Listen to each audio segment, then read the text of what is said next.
Esu Gediminas Kebas, šiuo metu esu laisvai samdomas Bubble.io developeris.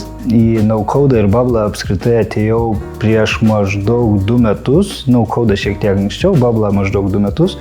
Prieš tai dirbau logistikoje beveik 14 metų ir iš ten aš išėjau dėl to, kad norėjau kažko naujo, kažką išbandyti, bet kartu supratau, kad programavimas ir mokymasis koduoti man tiesiog užims per daug laiko ir aš jo tiek neturiu.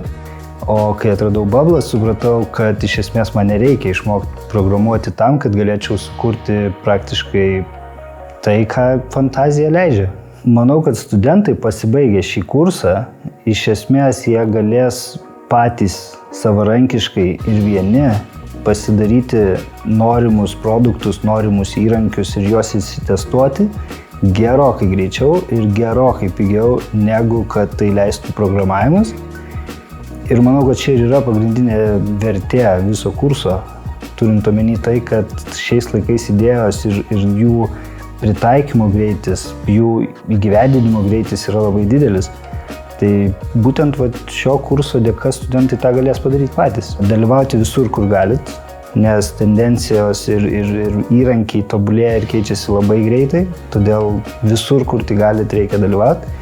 Bendrauti su žmonėm, čia labai svarbi dalis. Kitas dalykas, išmokit ir planuokit savo laiką. Mielai kviečiu visus čia, į Fast Tracką, ateiti ir pamėginti pakeisti savo karjerą.